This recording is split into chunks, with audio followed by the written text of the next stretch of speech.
ಬೆಳಗಾವಿಯ ನಾವಗೆ ಗ್ರಾಮದಲ್ಲಿ ಕಲ್ಲು ತೂರಾಟ ಪ್ರಕರಣಕ್ಕೆ ಸಂಬಂಧಪಟ್ಟಂತೆ ಇನ್ನಷ್ಟು ಅಪ್ಡೇಟ್ ಬರ್ತಾ ಇದೆ. ಘಟನಾ ಸ್ಥಳಕ್ಕೆ ಆಗಮಿಸಿದಂಥ ಸಚಿವ ಲಕ್ಷ್ಮೀ ಹೆಬ್ಬಾಳ್ಕರ್ ಬೆಳಗಾವಿಯ ನಾವಗೆ ಗ್ರಾಮದಲ್ಲಿ ಕಲ್ಲು ತೂರಾಟದ ಪ್ರಕರಣ ಇದೆ, ಅದನ್ನು ಪರಿಶೀಲನೆಗೋಸ್ಕರ ಸಚಿವ ಲಕ್ಷ್ಮೀ ಹೆಬ್ಬಾಳ್ಕರ್ ಬರ್ತಾ ಇದ್ದಾರೆ. ಯಾಕೆಂದರೆ ಆ ಕ್ಷೇತ್ರದಲ್ಲಿ ಅವರು ಕೂಡ ಶಾಸಕರು. ಲಕ್ಷ್ಮೀ ಹೆಬ್ಬಾಳ್ಕರ್ ಕ್ಷೇತ್ರದಲ್ಲಿ ಬರುವಂಥ ನಾವಗೆ ಗ್ರಾಮ ಇದು.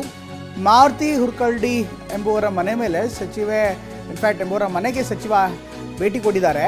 ಕಾರು, ಬೈಕ್, ಇಡೀ ಮನೆ ವೀಕ್ಷಣೆ ಮಾಡಿದ ಬಳಿಕ ಹೆಬ್ಬಾಳ್ಕರ್ ಘಟನೆ ಕುರಿತು ಮಾಹಿತಿಯನ್ನು ಪಡಿತಾ ಇದ್ದಾರೆ. ಇನ್ಫ್ಯಾಕ್ಟ್ ನಾವೇ ಗ್ರಾಮದಲ್ಲಿ ಏನಾಯಿತು, ಮನೆಗಳ ಮೇಲೆ ಯಾಕೆ ಕಲ್ಲು ತೂರಾಟ, ಇದರ ಸಂಪೂರ್ಣವಾದಂಥ ಮಾಹಿತಿಯನ್ನು ಸಚಿವರು ಪಡ್ಕೋತಾ ಇದ್ದಾರೆ. ಮಾಜಿ ಗ್ರಾಮ ಪಂಚಾಯತಿ ಸದಸ್ಯರಾಗಿರುವಂಥ ಮಾರುತಿ ಅವರು ಹುರ್ಕಡ್ಲಿ ಏನಿದ್ದಾರೆ, ಮಾರುತಿ ಹುರ್ಕಡ್ಲಿ ಅವರ ನಿವಾಸಕ್ಕೆ ಭೇಟಿ ನೀಡಿ ಆದಂಥ ಘಟನೆಯ ಬಗ್ಗೆ ಸಂಪೂರ್ಣವಾದಂಥ ವಿವರವನ್ನು ಪಡ್ಕೋತಾ ಇದ್ದಾರೆ. ಇನ್ನು ತ್ರಿಕೋನ ಪ್ರೇಮ ಕಥೆ ಇದು. ಮನೆಗಳಿಗೆ ನುಗ್ಗಿ ಪುಂಡ್ರ ದಾಂಧಲೆಯನ್ನು ಮಾಡಿದ್ದಾರೆ. ಅಂದರೆ ಈ ಘಟನೆ ಯಾಕಾಯಿತು, ಮನೆ ಮೇಲೆ ಯಾಕೆ ಕಲ್ತೂರಾಟ ಆಯಿತು ಅನ್ನೋದನ್ನು ನೋಡೋದಾದರೆ, ಗ್ರಾಮದ 4 ಮನೆಗಳ ಮೇಲೆ ಕಲ್ತೂರಾಟ ನಡೆಸಿದ್ದಾರೆ. ಯಾಕೆಂದರೆ ಒಂದು ಲವ್ ಸ್ಟೋರಿ ಇದೆ ಇದ್ರ ಹಿಂದೆ. ಹೊಸ ವರ್ಷದ ರಾತ್ರಿ ಪ್ರೀತಿ ವಿಚಾರಕ್ಕೆ ಯುವಕರ ನಡುವೆ ಗಲಾಟೆ ಆಗಿದೆ. ಸಿನಿಮೀಯ ರೀತಿಯಲ್ಲಿ ಗ್ರಾಮಕ್ಕೆ ನುಗ್ಗಿ ಬಂದಂಥ ಪುಂಡ್ರು ಅಟ್ಟಹಾಸವನ್ನು ಅಲ್ಲಿ ಮಾಡಿದ್ದಾರೆ. ಬೆಳಗಾವಿಯ ನಾವಗೆ ಗ್ರಾಮದಲ್ಲಿ ರಾತ್ರಿ ನಡೆದಂಥ ಘಟನೆ. ಮಾಜಿ ಮತ್ತು ಹಾಲಿ ಗ್ರಾಮ ಪಂಚಾಯತಿ ಸದಸ್ಯರ ಮನೆ ಮೇಲೆ ದಾಳಿಯಾಗಿದೆ. ರಾತ್ರಿ ಗ್ರಾಮಕ್ಕೆ ನುಗ್ಗಿದ 30ಕ್ಕೂ ಹೆಚ್ಚು ಮುಸುಕುದಾರಿ ಗ್ಯಾಂಗ್ಗಳು ಬಂದೂಕು, ತಲ್ವಾರ್, ರಾಡ್ಗಳನ್ನು ಹಿಡಿದು ದಾಂಧಲೆ ಎಬ್ಸೋ ರೀತಿಯಲ್ಲಿ ಅಲ್ಲಿ ವರ್ತನೆಯನ್ನು ಮಾಡಿದ್ರು. ಇನ್ನು ಈ ಥರ ಗ್ಯಾಂಗ್ ಕಟ್ಕೊಂಡು ಬಂದಿದ್ದರು. ಮನೆಗಳ ಮೇಲೆ ಕಲ್ಲು ತೂರಾಟವನ್ನು ಮಾಡಿದ್ರು. ಮನೆಗಳ ಮೇಲೆ ಕಲ್ಲು ತೂರಾಟ ನಡೆಸಿ ಪುಂಡ್ರು ಅಟ್ಟಹಾಸವನ್ನು ಕೂಡ ಮೆರೆದ್ರು.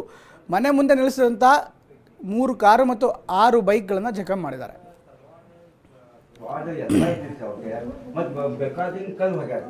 ನಾವು ಹೊಸ ಬೀಳಾಕ ನಮ್ಮ ಮಿಸಸ್ ಬೀಳಾಕ್ತಾ ಇರ್ತೀವಿ. ನಮಗೆ ಹೊಸ ಬೀಳಾಗ್ತಾ ಇರ್ತೀವಿ. ಇನ್ನೂ ಹೋಗ್ಬೇಡ ಅಂತ ನಮಗೆ ಬೇರೆ ಕಡೆ ಹೋಗಂಗಿಲ್ಲ. ನೀವು ಬಂದಿರಿ ಅಭಿಷೇಕ್ ಕೇಬಲ್ ಚೆಕ್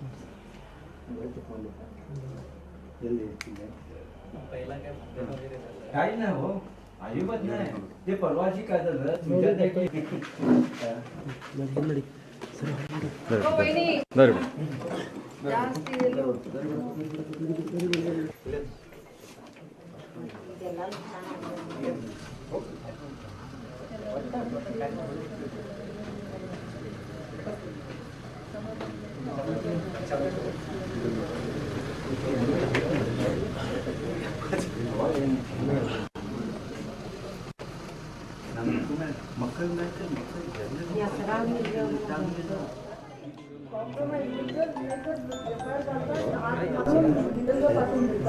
ಅಕ್ಕ ಒಂದು ಬೈಟ್ ಕೊಡೋದು.